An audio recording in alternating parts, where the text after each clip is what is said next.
Welcome everybody to today's tutorial in which we'll look at what is inheritance in Python. In the given example, I have a class of employee and then I have a constructor which basically is setting the name and age as your instance variables. I also have used a static variable also called as a class variable to set the salary of all of my employees to 10,000 rupees.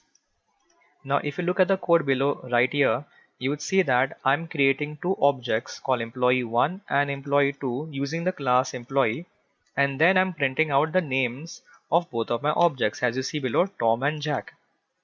Now by using the concepts that we have learned till now, if I wanted to create another class for all the developers, okay, and this class of developers had the exact same code as that of your employee, then what you would do usually is you just copy the class called employee and then you would create a new class called developers like this.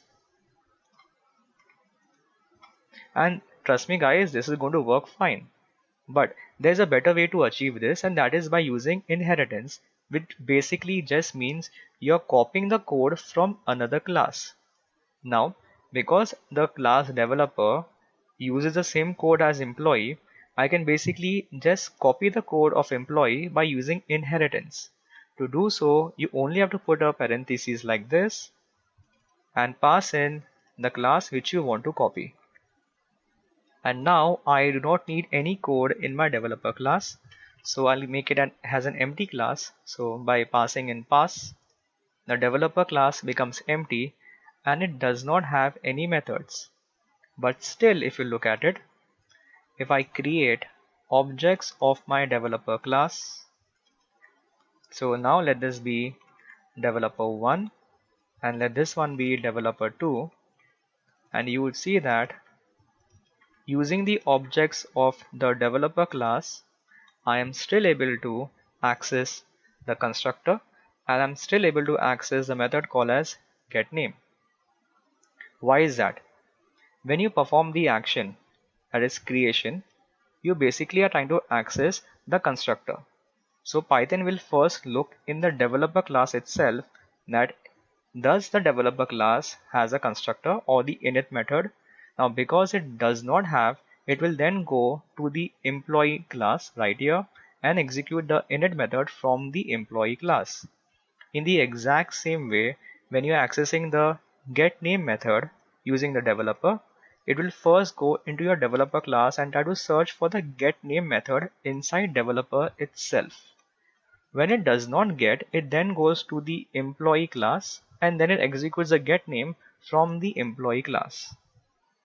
Also make a note that it is not just methods but also your instance variables or also your class variables which can also be accessed. Example, now instead of just accessing the method called name, let me now access the salary, which again is not present inside of the developer class but it is present inside the employee class, and upon execution you'll see that even that works. I can see 10,000 being printed even for the developers itself.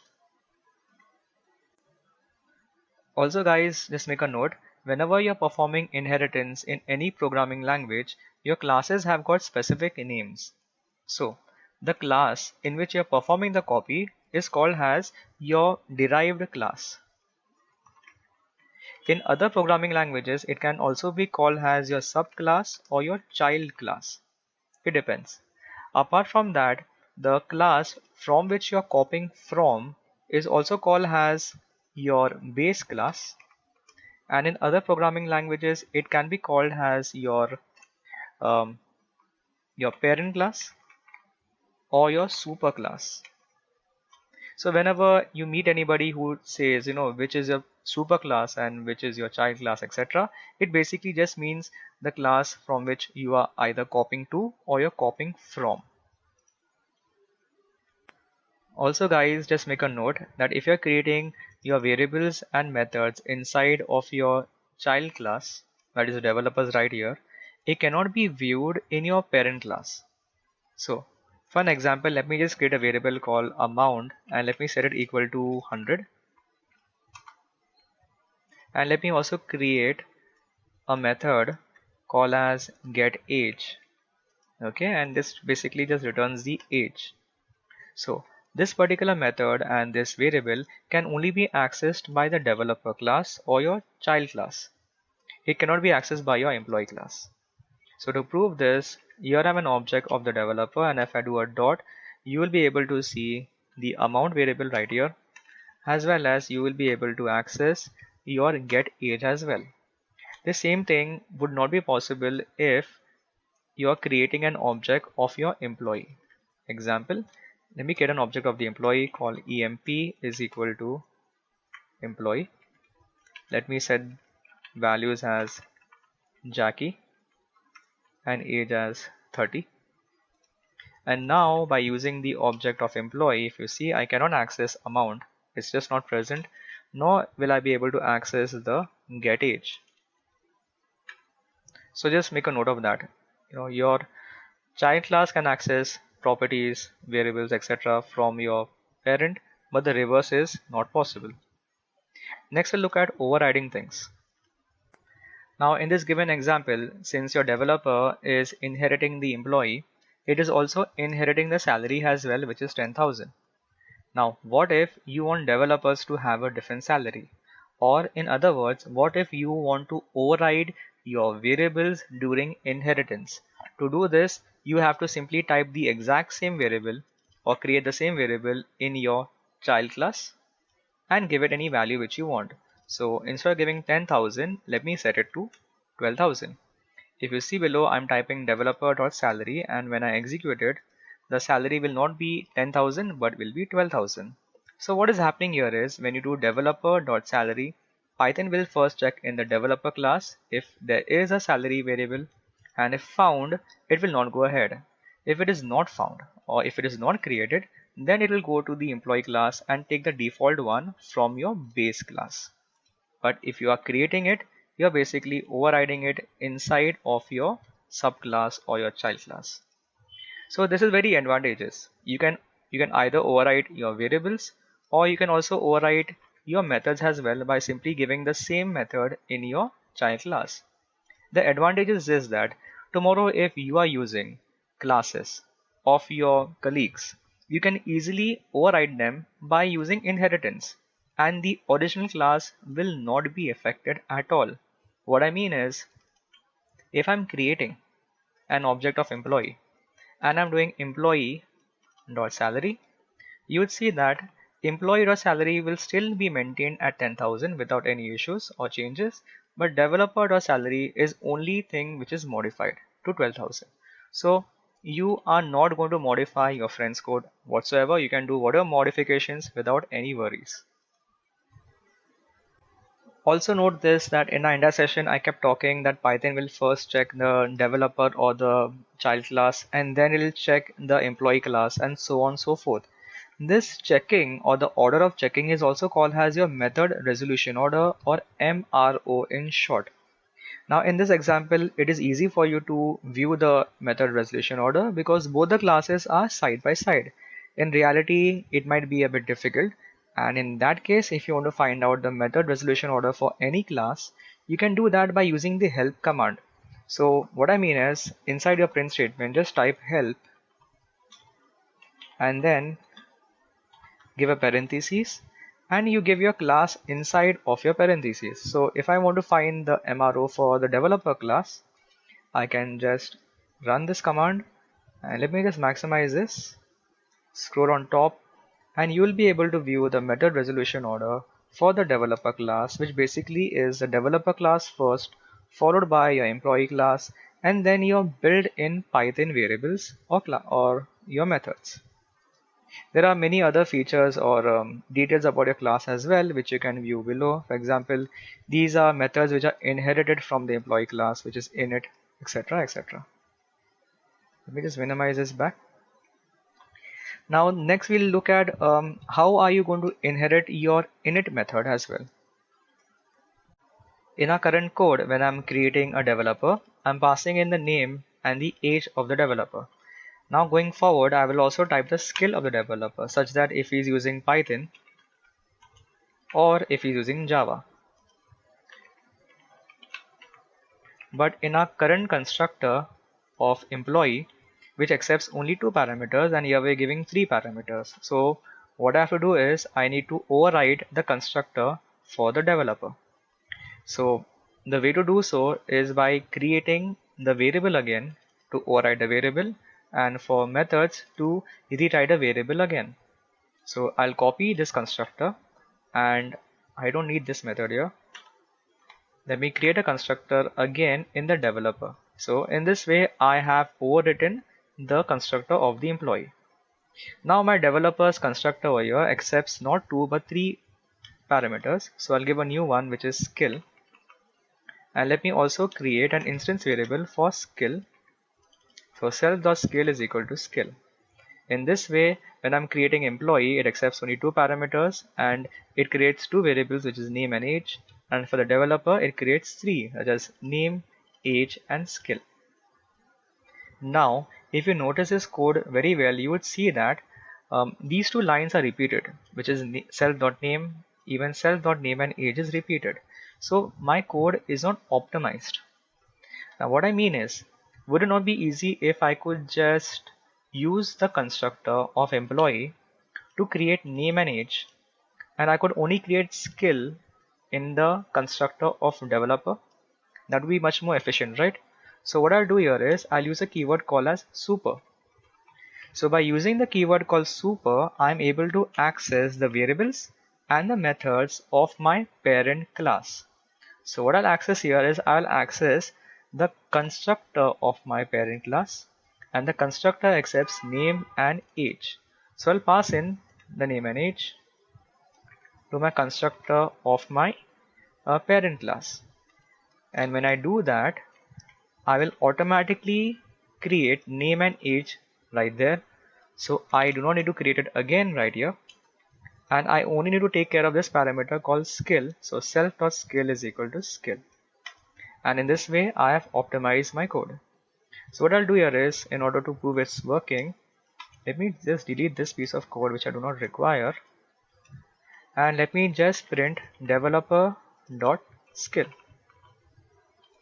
And if I run this code now, you see it works fine. So in this way, I am rewriting the code only which is not written previously, and my code is optimized. If I make changes here, that change is reflected in the developer as well. Now that you have understood how to perform inheritance, you should now understand what classes to inherit and what classes you should not inherit. To understand this, you should be asking a question, which is your derived class a base class? Or in other words, is your manager an employee? Now given this, in our current example, I should be asking, is a developer an employee? Yes, all of the developers are basically employees, and therefore I can perform inheritance. Now given this in the same example as this, here I have a class called intern and then a class called senior. Yes, the senior can inherit stuff from the intern because everything that an intern can do, the senior can also do, plus something extra. In the same way, I can also state the manager is inheriting from the senior. But this is not going to be the right approach because a senior is not an intern and all managers are not seniors. The answer is no to both of these questions. The right approach would be to create a class called employee which has all of the common methods, and then you make three classes called intern, senior, and manager, and all of them are inheriting from the base class called employee, because a manager is an employee, a senior is also an employee, and an intern is an employee. So whenever you're stuck with a situation like this where you do not know whether you should or you should not perform inheritance, you should be asking the question, which is your derived class an object of your base class or not? Now guys, Python has got more than one different types of inheritance. What we have looked at is also called as a single level inheritance. The other ones are as follows. So your very first one is your multi-level, which basically means that you have got three classes, A, B, and C. It can be even more than that. And then you have got your class B inheriting from class A and class C inheriting from class B. In this case, your class B will be able to view everything from class B and class A, and the same way class C will be able to view everything from class C, B as well as A. Now that said, you also have got your multiple inheritance, which basically just means that you have got a single child class inheriting from two or more than two parents. So then your class C will be able to view everything from A, B and the other classes as well, from which it has done your inheritance. Your last one is also called as your hierarchical, which is basically the opposite of multiple, in which you have got multiple children all inheriting from the same parent. Now your inheritance might get a lot confusing. Example, you might have a parent class and then you might have two child classes, which then might be parents of other child classes. And going forward, you might have something like this, where you have a common child, but it is inheriting from two different parents, which basically are all inheriting from the exact same parent all the way on the top. And such kinds of inheritance will be very confusing. And in this case, your help command to view your method resolution order will come in handy. Because of this, you will be able to understand such kind of dynamic and complicated hierarchies in inheritance. So we'll look at this with an example now. So let me open up this one right here. Now given here is an example of your multi-level inheritance, exactly same as this right here. So let me open up the code again, and you can see class A having the variable 1, and then your class B which is inheriting class A, and then your class C which is inheriting class B. Now if you go ahead and make an object of class C like this, and using the class C, you will be able to view all of the variables which are present in class A, in class B as well as your class C itself. So with that done, we will now look at the other method, which is your multiple inheritance. So in this case, you have your class A, you have your class B, and finally your class C, which is inheriting from class B as well as your class A. So in the same way, if you make an object of class C right here, and then using your object, you will be able to access elements from both A, B as well as C. Now in this case, you might come across a very strange problem. I'll just tell you that right now. So guys, here I have got class A and class B, but in this situation, both class A and B have the exact same variable 1, and here also I've got variable 1. So in this condition, if I were to make an object of class C, and if I were to access